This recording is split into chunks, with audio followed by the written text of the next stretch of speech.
Have you checked out the Sun Exchange yet?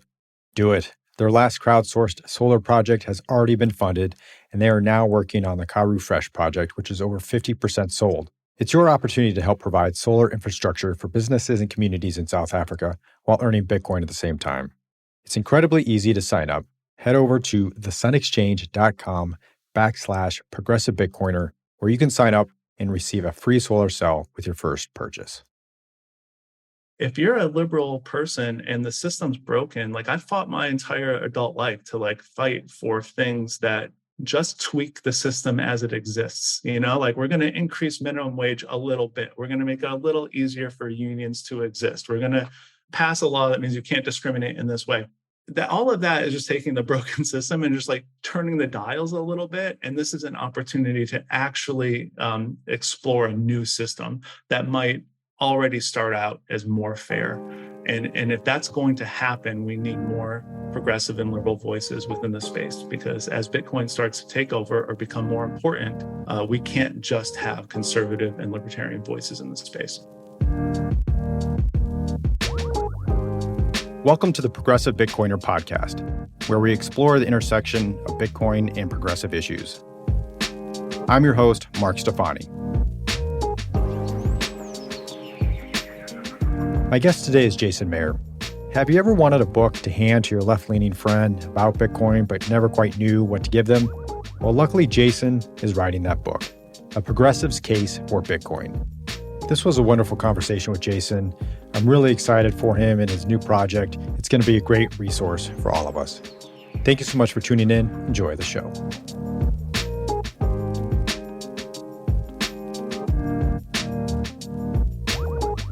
Well, Jason Maier, thank you so much for joining me on the Progressive Bitcoiner podcast. I'm delighted to have you. Yeah, thank you, Mark. I'm excited to be here. I am a little sad, disheartened that I am the second in line here for your podcast appearances, and somehow Peter McCormick snagged you before I could, despite progressive in your desire to promote Bitcoin. So right. I think it would be helpful, even though the world will know your name by the time they listen to this episode. Sure. It's a little bit more about your background and your story, where you're coming from, and what you do professionally. Sure. Well, I mean, just to be very clear, I'm very excited about reaching your audience for sure. And Peter was very gracious to have me on his podcast, and I just had to agree to an exclusive, right? So, and now I get to talk to your people, which is very exciting. So, I can just tell you a little bit. I'm a math teacher. I teach at the high school level, and I teach all levels of high school math. My introduction to Bitcoin was relatively recently. It was really during the pandemic when we started getting stimulus checks, and my best friend just sort of texted me one day and was like, "Hey, what are you doing with your stimmy? You're going to get some Bitcoin." And I never thought of it. It had never occurred to me that I might do something like that. I'm a very risk averse person, and so I just had this memory of saying, you know what?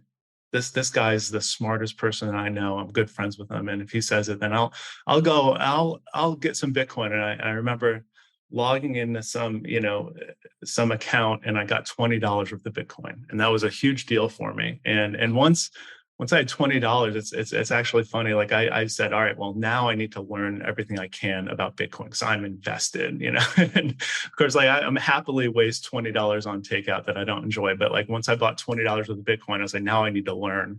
And so that was just sort of the tipping point. I said, I don't know anything about this. I'll buy a little bit and then see where it goes. And because I'm into math and I'm a math teacher, that was the angle that I started with, right? I said, let me just figure out what the technology is doing. What's the mathematics behind it? What's the computer science behind it? Very first video I watched was from 3 Blue 1 Brown. I don't know if you know this YouTube channel. It's a great explanation of blockchain. So at that point, I was just hooked, and then continued to learn more. And the more I learned, the more I liked it. So that was my introduction into Bitcoin. And, it was a very small first step. Why do you think it sparked interest in learning more about it, as, say, compared to, your 401k or any other type of investment that you've had throughout your life? Yeah, that's a great question. I mean, I think that at the time, it was this sort of thing that Bitcoin was still kicking around, right? It had been around for a while. Everyone's heard of it. And at that point, I said, all right, well, if it's still around, I'm gonna just trust that there's some pretty smart people behind it, and I'll put a little bit of money into it, but I need to learn. I did the same. I do the same thing with my 401k and stuff like that. When I first got a job and I first got a 401k, um, you know, my background growing up, my family was is working poor. We had, my parents had at least two jobs my whole life, and we had no resources in a sense. Like, there was no safety net, growing up. So the idea that I would take part of my safety net as an adult, that I got very lucky and worked hard to have, and invest it into something else. I really needed. I felt the need to really understand it. That's true for stocks that I might buy also, but Bitcoin is a different world, right? It's like an alien world in terms of investing or thinking of it as a commodity or an asset or a resource. And I was starting from zero, So I think that that was the motivation to dive right in, because I said, oh, if I lose this $20, how am I going to go to my wife and say, oh, I made a bad decision with this $20? So I just wanted to make sure I knew all of the answers to the questions that she might have, or other friends might have too. So It sounds like when you first learned about it, it was more an interest in the mathematics and computer science behind it. yeah. When was it that you realized that there was a lot more implications to Bitcoin than just as an investment? Did it map onto your political views in any way initially, or was that something that developed over time? Yeah, I mean, not at all. I think that in terms of my political views, I'm a progressive person. I'm definitely consider myself a liberal, and fight for all of the values and all of the things that means for me. I went through the first several weeks, months of learning about Bitcoin, just learning about the ins and outs, and I never at any point did it occur to me that, like, what I was learning about Bitcoin might contradict my belief system for politics, right? It was just sort of, like, I have no love lost for like elected officials necessarily in like Congress, or like what Democrats are doing, as governors and senators and things like that. Like, so the idea that Bitcoin might influence sort of the political sphere wasn't something that really it really became clear to me until much later on. So the very first, like the first sort of stretch of time learning about Bitcoin, it was like, well, what is money? What's the history of money? How do things become money? It was the technology behind Bitcoin, and it was some of the history about Bitcoin, and just learning as much as I can. And at no point did I ever find a conflict between the protocol and like how I choose to like vote and support policies and live my life. Right there was no conflict there. It came much later on when I decided, that because I had a conviction in terms of the mathematical side of it, and I kind of believed in it, and I understood that it had this potential to do, interesting new things with money. I was, whatever sort of political jargon I was hearing from conservatives or libertarians, I was able to kind of look past that for myself. It wasn't something. It didn't derail me. It kind of, like, maybe I scrunch my nose or something, but it wasn't going to sort of derail my effort to learn more about Bitcoin. The real diving deep into the policies, politics, and how it intersects with Bitcoin happened when I started to try to orange pill the people that I love, and realizing that there's just not as many resources out there. And if I want to point them to resources to learn, I need to be really careful about where I point them, because I know, because I love and care about them, that if they hear sort of things that they find offensive or insensitive or something like that, it might just turn them off from the whole thing, because they don't have a conviction to start with. So that was really the moment where I started to dive. Well, what are my beliefs? What are my political sort of alignment, and how does that intersect with Bitcoin, both the community and then maybe what are the policy implications of that too? So there wasn't necessarily a realization that you had that, hey, this could be help some of the progressive values that I believe in. It was rather, as you were trying to talk to your friends and family about Bitcoin, they in turn had concerns about what they've heard in the news that you had to circle back. Is that what you're saying? Yeah, so it's a little bit of both, right? Like certainly the conversations that I've had, right? Like I set it to be my goal. Like I'm going to try to orange pill the people that I really care about. And I realized time and again, if Elizabeth Warren had gotten to that person first, then my job was much more difficult. And then it was also the fact that, well, like I can talk to them, but then the people I hang around with are very curious. They're going to want to do their own research and look into things and read books and stuff. And I just didn't have a ton of resources that I felt comfortable giving them. And it certainly wasn't this aha moment where I realized that it didn't come first, right? This moment where I realized, hey, Bitcoin can help with progressive stuff. It was more of a it started off more of a defensive thing, like, hey, you're allowed to like Bitcoin. Like if you're a liberal, you're allowed to like it, and here are the reasons. And then as soon as you start going down that path, you realize that it's more than okay to like it. Like it's important to like Bitcoin and support it if you really do care about some of these things. So I want to circle back on the fact that it was the mathematics that intrigued you first about Bitcoin. It is an advantage. I'm not a mathematician, but I could imagine that seeing something that objective, I'm sure mathematicians find truth in the equations and the numbers that they use.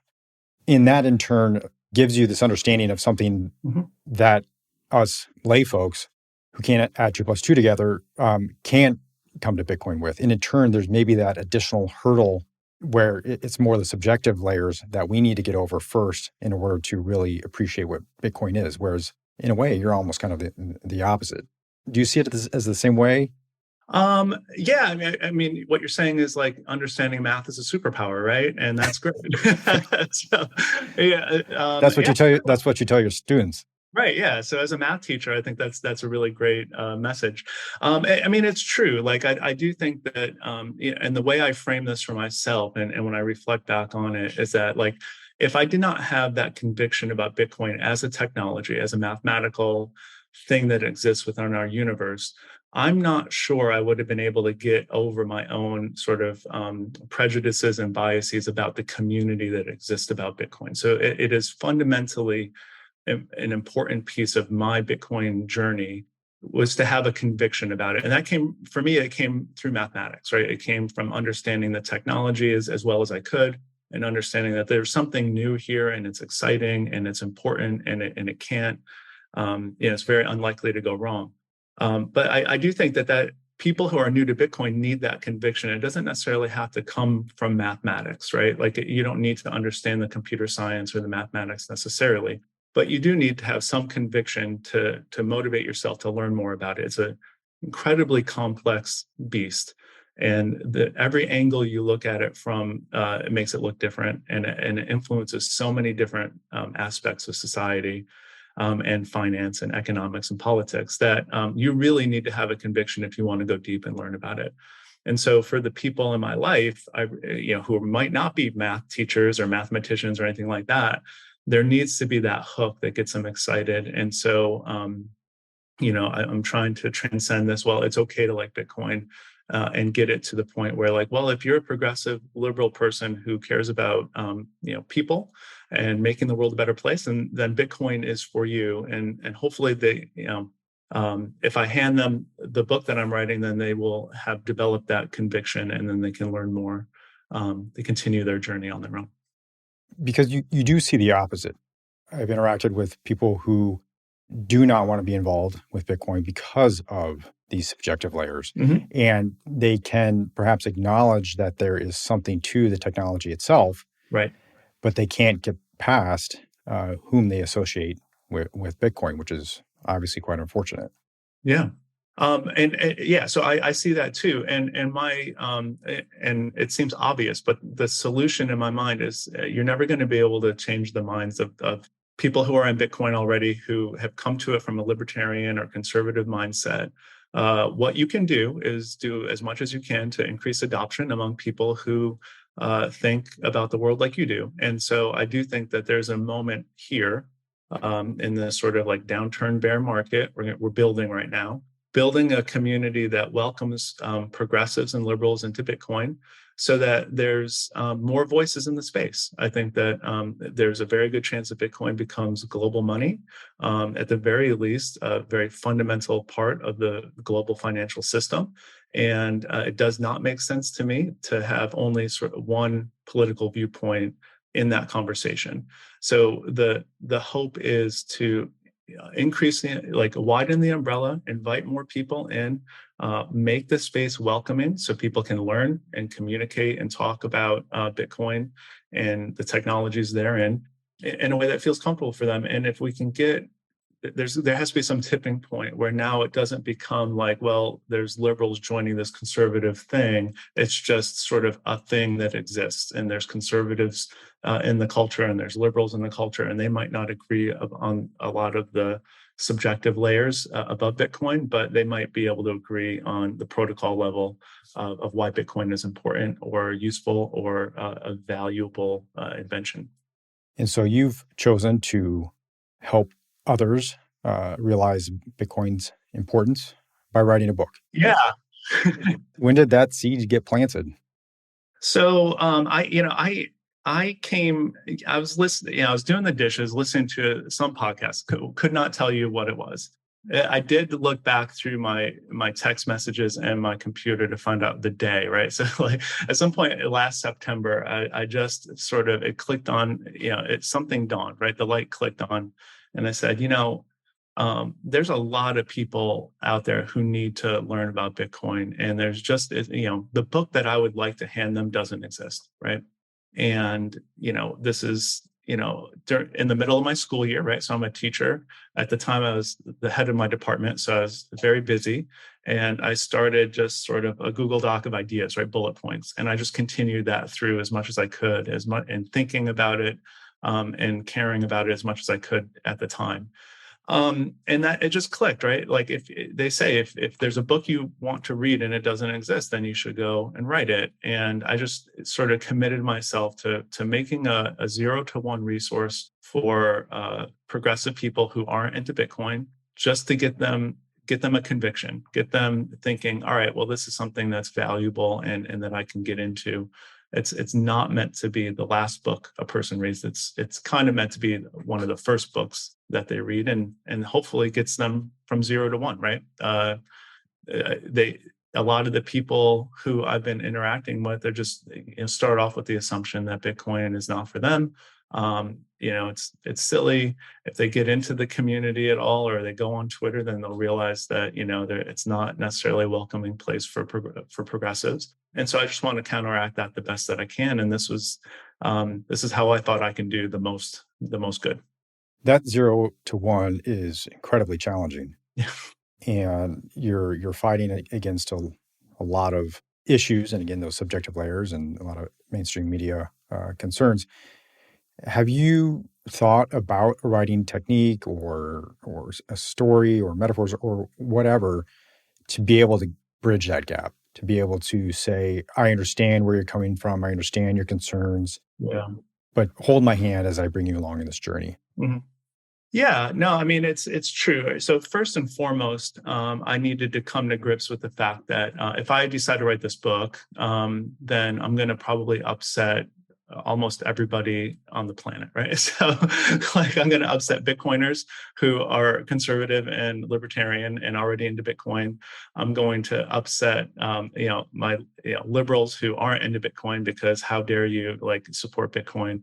It's just this horrible thing. So I realized from the very beginning that I was setting myself up to make everybody unhappy, which maybe was a sign that I was doing a good thing. So I do think that I go about the book, and here's why it's important to have a progressive viewpoint. You do hear a lot, if you listen to an interview or some sort of podcast or a video on YouTube, you're very likely to hear two conservative Bitcoiners talk to each other about how much liberals should like it, but they all hate it, right? And that doesn't help, right? That doesn't help a liberal. Oh yeah, well, if you're saying I should like it, I should like it. It helps to have somebody who has some sort of affinity with that group, because I can speak from my personal experience. The first time that somebody mentioned, oh, you should, look into Bitcoin, and that sense of like, well, it's bad for the environment, and it's only good, it's not good for anything other than like crime or something like that. Like, I remember having those thoughts. I remember being on the treadmill and feeling really proud of myself that I had texted a friend of mine and say, oh no, this is really horrible for the environment. You realize that? And then getting all of those like happy brain chemicals that I get as like a liberal person when I get to call out somebody who's being like hypocritical about the environment. Like, I've been in that space, right? And then it's only when you realize that, all right, well, the situation is much more complicated, it's much more nuanced, and we can talk through, in that example, like the environmental impact of Bitcoin, and there's real conversations to be had there. But I do think that it develops a little bit of trust with the person when you say, oh, I've been there too. Like, I understand the draw of coming to a knee-jerk reaction and saying like, hey, this is bad for the environment, and I'm going to just shut it out of my life completely without looking into it anymore, because I literally was that person. So if I can write a book that has a narrative in it that appreciates that there are challenges and hurdles to get over, and then bring the reader along for that ride, then that's the goal. And I hope that my viewpoint is valued, has some value for people going on that journey. So you had sent these text messages to a friend on the treadmill. Yeah. Pre text message to you about the stimmy check. Yeah. So it was actually, it's the same friend. I remember literally feeling so self-righteous that I paused my run and stopped the treadmill to write this text message, because I was just like so intrigued. So this guy, was like sort of needling me about Bitcoin. Hey, you should look into it. And then I sent these text messages back to him like, oh, look, it's bad for the environment. See, look, like here's a Guardian article. Yeah, exactly. And then it wasn't until later where, thank God he was just very persistent. So I figured, I got like a $600 stimulus check. I can throw $20 at Bitcoin now and then learn about it. Because he did his very best to respond to all of my criticisms too, right? So it was like that was like the first moment. But what's important about that is like, I know what happens inside your brain when you come to that conclusion and say like, oh, well, this isn't good, and you're being a hypocrite about the environment. And then I also know what it's like to dig a little bit deeper and understand that the situation is much more complicated and nuanced, and there's actually really interesting conversations to have within the space. And so I do think that it's valuable to have both sides of that in my own journey. Well, perhaps that story itself is the introduction to your book. So it would be quite the hook for people who would be able to relate to it. Yeah, no, right. And I think that just hearing it from somebody who is a liberal is much more important than hearing it from a conservative who's telling you that liberals should like Bitcoin, but they're just not smart enough to get it or something like that, right? So it's much more, hopefully it's more influential. So, yeah. That being said, I was quite impressed to hear Avik Roy, a conservative commentator working on Romney's campaign, just flat out say this is the most progressive technology that's been in decades. And to me, that resonated quite a bit. But like you said, I was already down the rabbit hole and not external to that. So, right. Jason, why don't we actually get into the details of your book here and tell us about the chapters and what you're focusing on? Yeah. So I think that, the very day I decided that I was going to write a book, I don't think that I believed that I was going to write it on that day, but I definitely, first thing I did was like, well, what are the chapters? What are the issues that I need to address? So I just the book's laid out in 10 chapters. The first one is, why write the book? And I think that's a way to talk about a little bit about what we've already been discussing in this interview. Then chapter 2 is sort of like why Bitcoin, and it's just a very quick explanation, not technical, but just sort of explaining what Bitcoin is and why it represents a new technology for money. And then the rest of the book goes through sort of like item by item, like here are the places where Bitcoin is helping right now and has the potential to help in the future with things that progressive people care about. And I don't know, I'm happy to sort of list the chapters, but it talks about sort of environment is number one. I think that's the biggest thing that people really struggle with who are not into Bitcoin already. it talks about sort of the cost of US dollar hegemony and sort of the impact that that has had both at home and abroad. It talks about Bitcoin and the potential influence that Bitcoin might have on war and peace, inflation and wealth inequality, like Bitcoin and governance, and how our government and how governments in general might interact with and intersect with Bitcoin. And a lot of detail about how Bitcoin helps poor, marginalized communities and helps people who really need help right now. And of course, we know that work's happening, but there's potential for it to happen even more. And then I finish up talking about Bitcoin and banks, and really essentially how not necessarily liberal politicians, but liberal people can probably appreciate the fact that the banking system is broken and favors the very few and really suppresses a lot of people within our society. And then I end the book really with sort of a conclusion and call to action for people who have gotten through the book and have a conviction and are excited about learning more and doing more. So that's a very quick outline of what the book is and where I'm trying to focus my energy on those chapters. You're an educator. What skills and lessons as a teacher are you applying to the book, which is in effect a means of education? Right. Yeah. And 100%, this is how I view it, right? The book is meant to educate people, give them a lens into something that they don't already know. And so one of the biggest components of just being a teacher is understanding your students or the other person's zone of proximal development, right? Like you're not going to necessarily be able to teach an algebra student calculus, or you have to understand sort of where they are and how do I nudge them a little bit closer to where I want them to be. And so as a teacher, you develop this skill over decades of teaching math, in my example, of where is the student and what metaphor, what sort of simile, what kind of example can I give that nudges them without sort of dumping everything on their lap. And I think that I go about the book in that way, which is to say the target audience is completely like your family member, your coworker who is a liberal, who has told you to your face, like you can't, like they can't support Bitcoin because of what they heard in the news.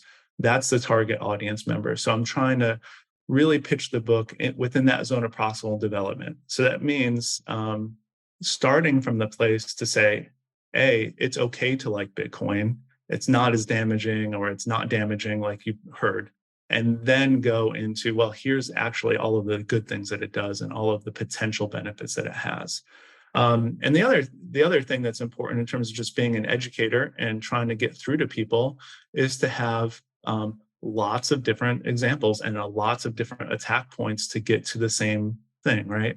There's been a lot of conversations I've had with people who I'm trying to talk to Bitcoin with, and like argument A just falls flat. They don't care. They don't, if I try to talk to them about the environment, it just doesn't resonate with them. But when I talk to them about sort of financial patriarchy and how people who are living under authoritarian regimes can use Bitcoin to help themselves and to help their communities, like maybe that resonates.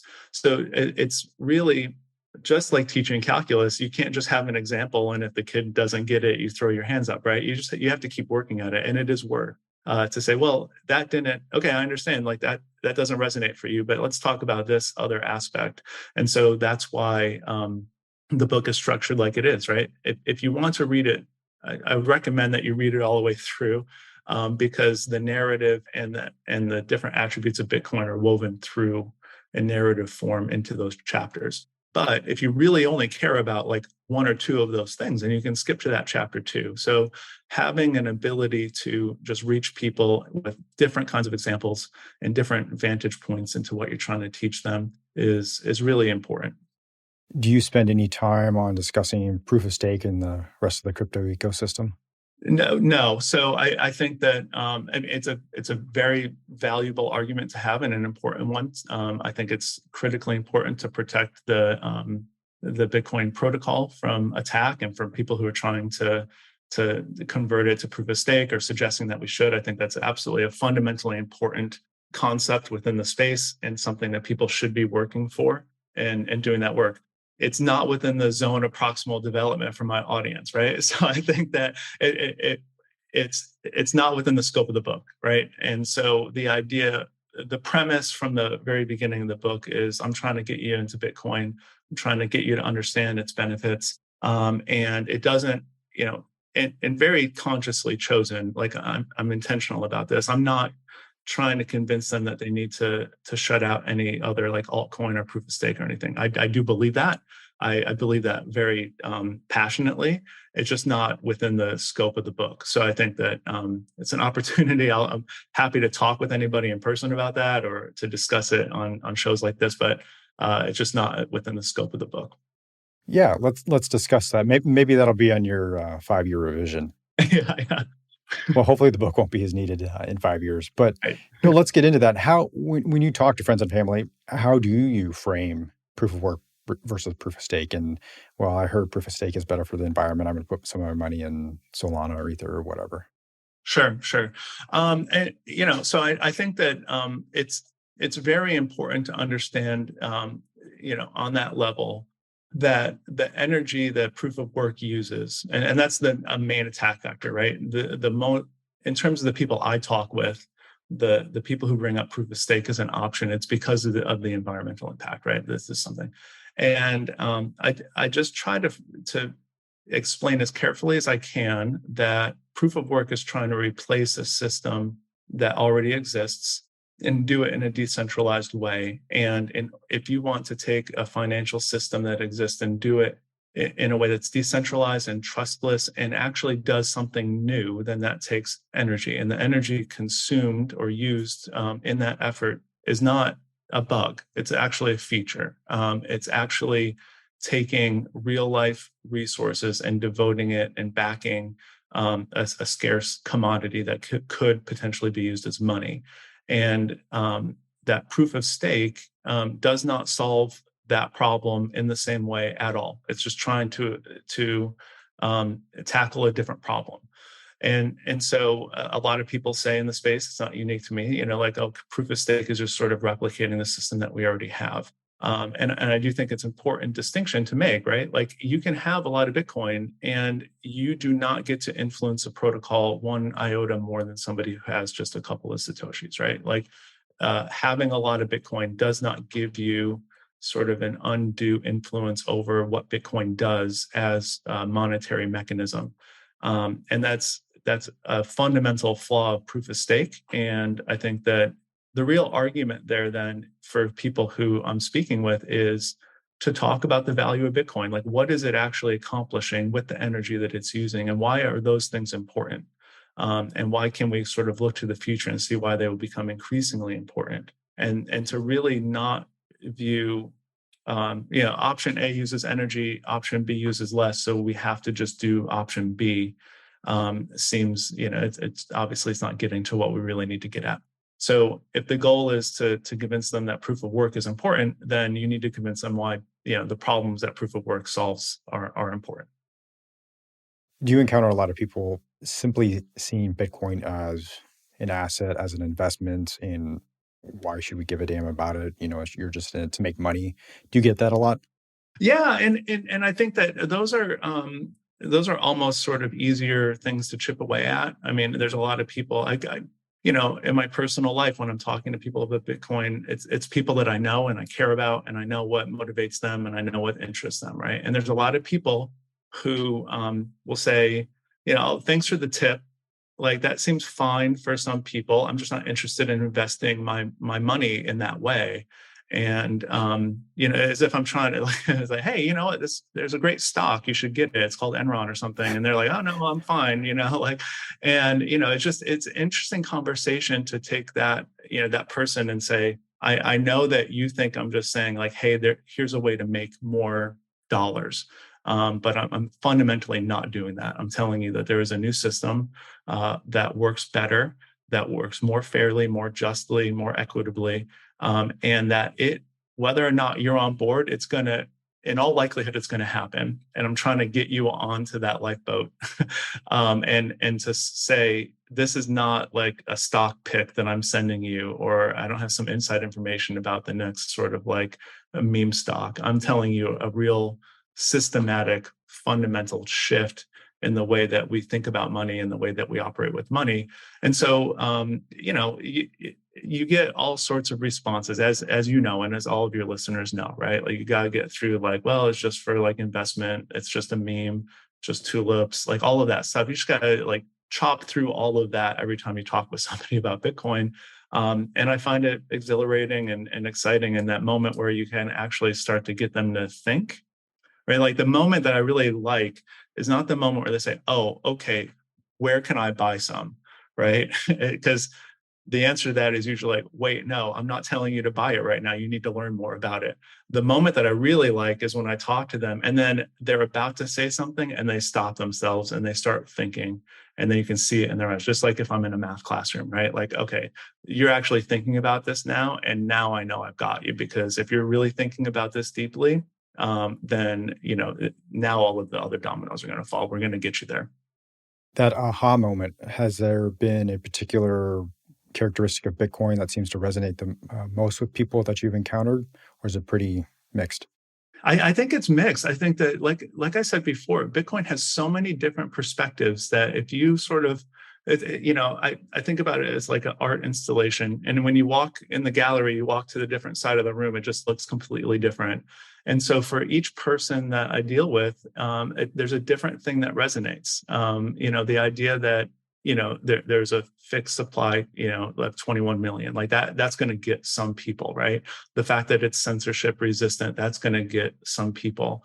The fact that like you can, go peer to peer, and there's nothing that can stop a transaction between individual A and individual B, gets some people. So it always seems different. There's not one silver bullet to talk to somebody to say, hey, this is why Bitcoin is good, because there's so many reasons it's good. And each one of those is going to speak to people differently, depending on what they're bringing to the table, what they care about, what are their passions.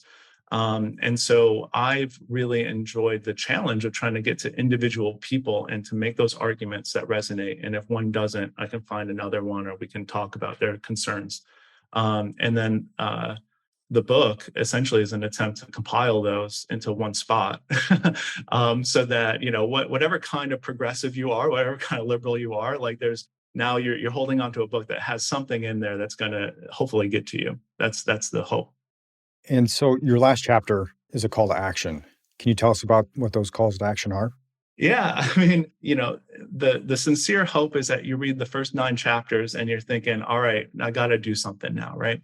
And the very first thing that I say is, I'm not telling you to buy, Bitcoin in this moment. I'm telling you to keep learning about Bitcoin. So call to action 100% is continue your journey. And there's an appendix with resources that exist for people who want to continue that journey.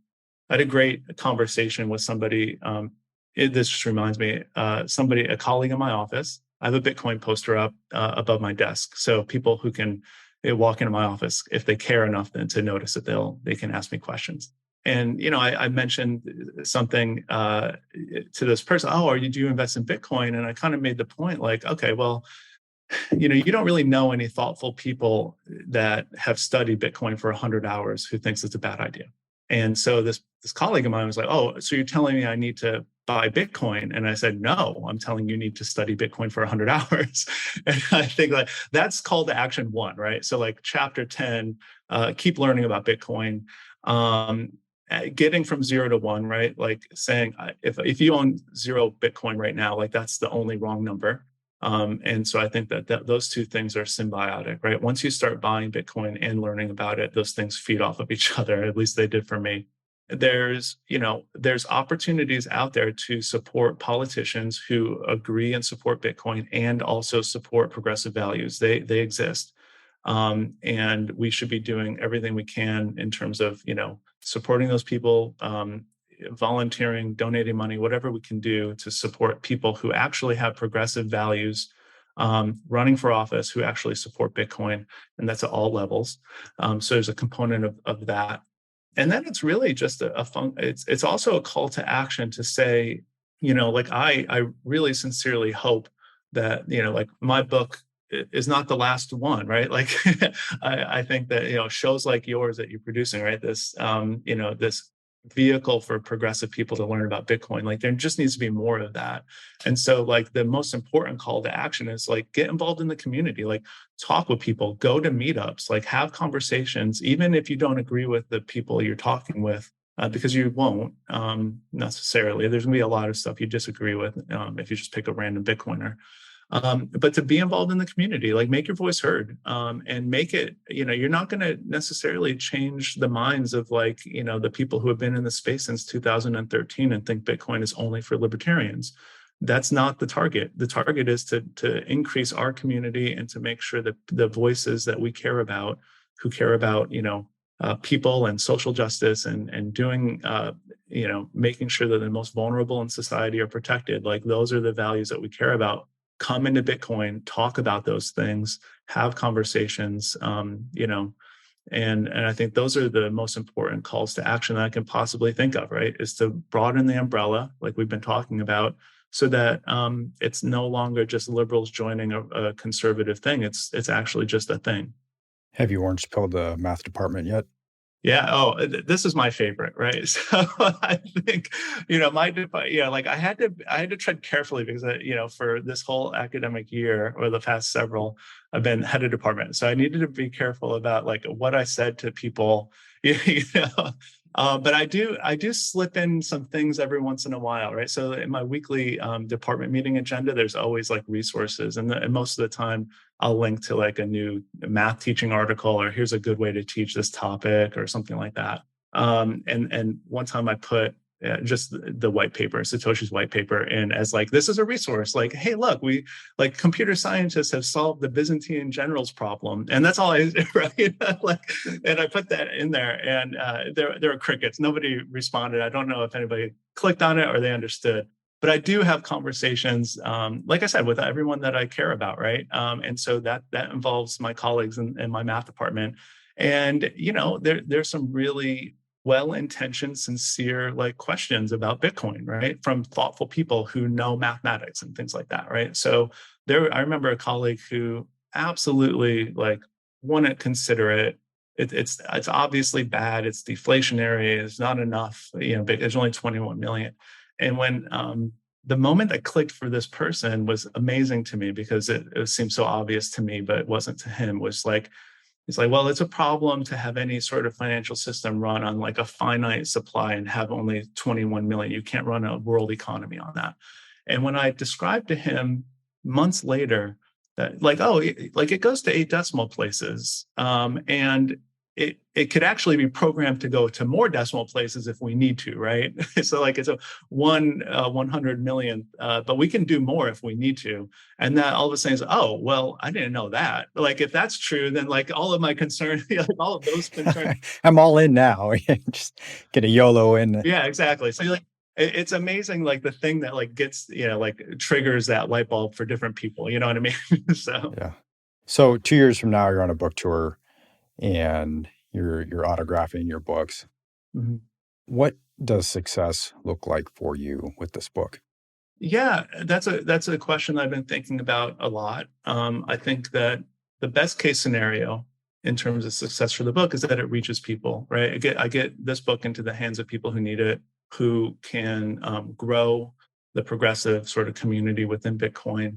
In all honesty, like if I felt that I was smart enough to do all of this anonymously and sort of like have like a black silhouette, I would. Like I'm not craving any sort of attention other than getting people orange pilled.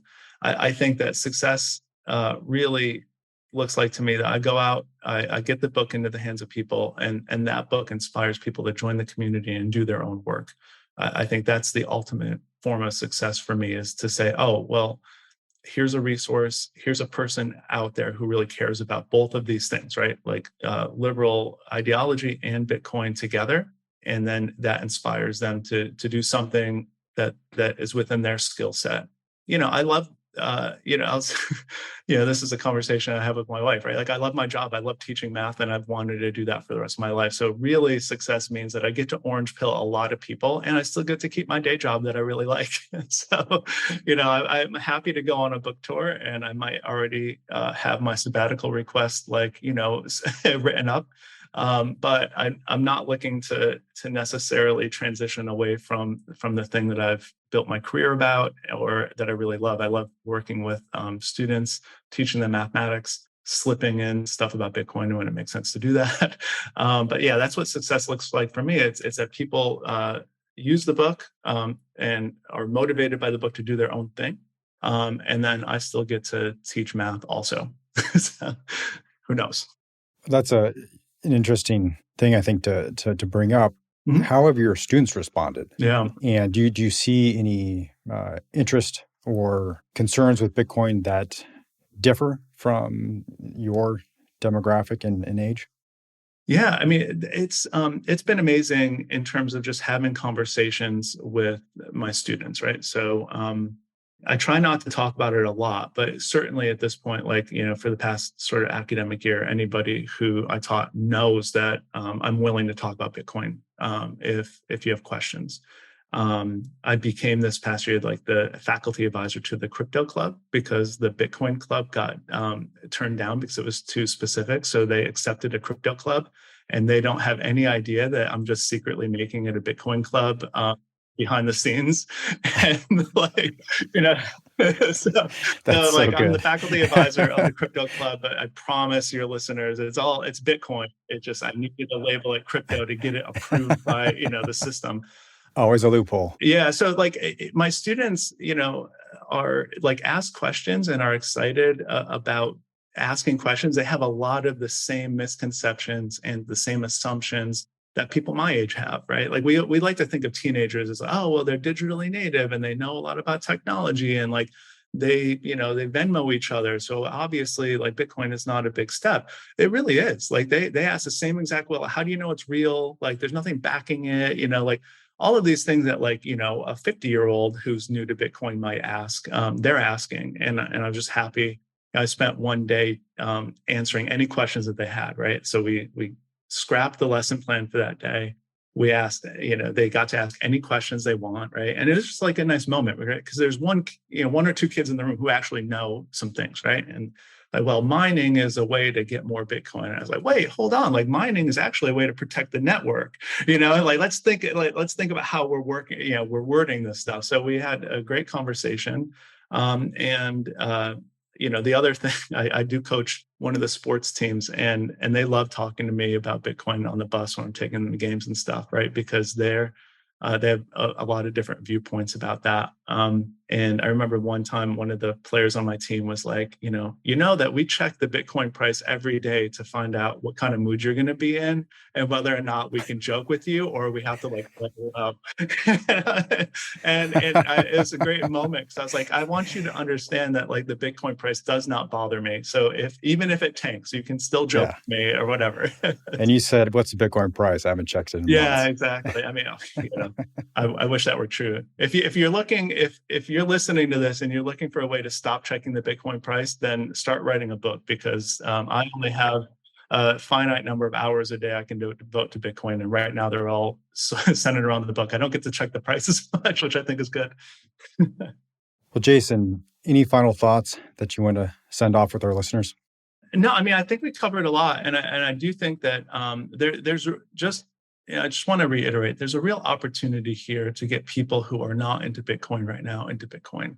I don't readily see an opportunity to change people's minds if they're already sort of from this, like, entrenched state within the Bitcoin community. But there's a lot of people out there right now who recognize that the systems that we have are broken. They disadvantage most people.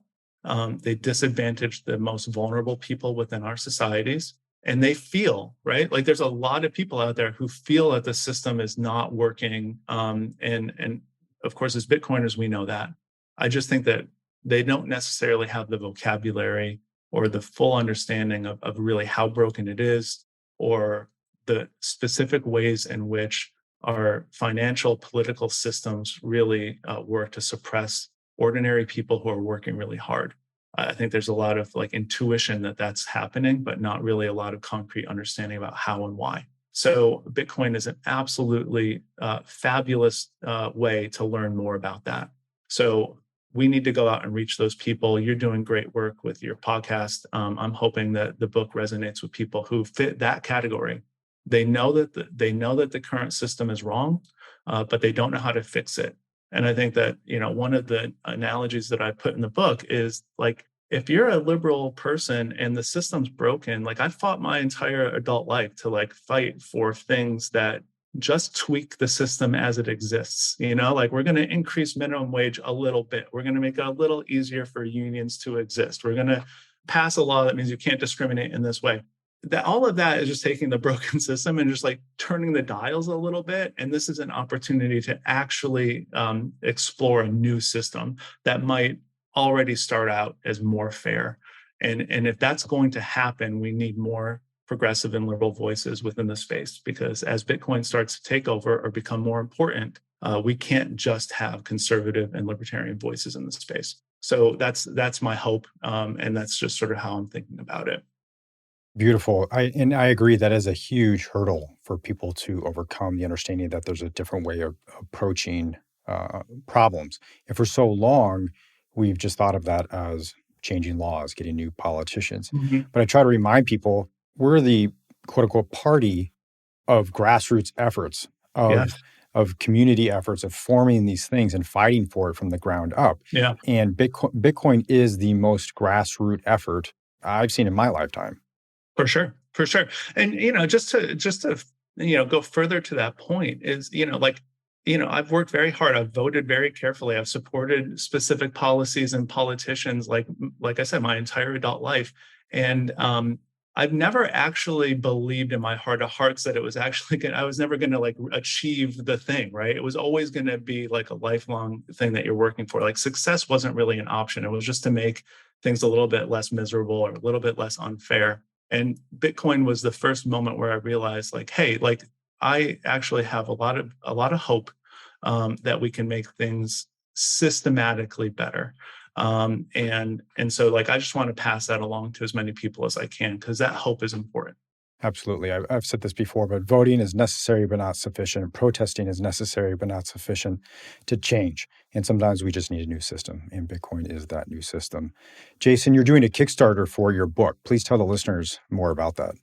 Yeah, so the Kickstarter exists. I'd be very happy to receive as much support as people are willing to give. By going to the Kickstarter, you can pre-order the book. And that helps support me in getting the book off the ground, getting it typeset, making it look professional, getting it out to the hands of people. So I just encourage if people are interested in this idea and sort of expanding Bitcoin's reach in this way, to go to the Kickstarter, pre-order the book so you can be one of the first ones to get it. There's other levels. So there's a level in which you can buy a book for yourself and a book for a sitting U.S. senator. And I'll just autograph and send a message to each one of those. So you get your own copy. And then somebody on the Democratic side who's in the U.S. Senate right now will get the other. And there's other levels too, depending on your ability to support the project. But if you want to get a hold of that Kickstarter, then I'll have the link pinned on my Twitter account. And so I just encourage people to go there and then to support the Kickstarter if they're interested and they're able. Hey, Rookie, what's your Twitter handle? Yeah, it's at @CJasonMaier. Last name is Maier. And I'll have, that's a great place to go to follow my progress with the book and my thinking about the book, and sort of like what are the underlying philosophy and policy things I really care about that are going to go into the book. So, yeah. Fantastic. Well, I obviously am thrilled that you're doing this. I'm glad that you're taking this time and effort. And obviously, as you alluded to, it's not necessarily something that's been done lightly. It's a lot more than just putting pen to paper. And so I'm grateful that you're doing this. I know it will be well received, and I can't wait to promote it when it comes out. So again, Jason, I appreciate your time. Thank you so much for joining me on the Progressive Bitcoiner podcast. Thank you, Mark. It's been a real pleasure. I appreciate the opportunity. Hey, don't forget to visit sunexchange.com/progressive Bitcoiner to buy solar cells that will power the projects that inspire you. You'll earn monthly Bitcoin payments for 20 years from the clean energy your solar cells generate, and the organizations you power gain access to affordable, reliable, clean energy. With Sun Exchange, you can easily earn Bitcoin and make a positive impact on the planet. Progressive Bitcoiner listeners get a free solar cell with their first purchase, so get started at sunexchange.com/progressive Bitcoiner. Thank you so much for tuning in to the Progressive Bitcoiner. If you enjoyed the show, head on over to Apple Podcasts and please leave a review. And don't forget, we have a website, theprogressivebitcoiner.com, where we have a lot of great content on Bitcoin and progressive issues. Thanks again for tuning in.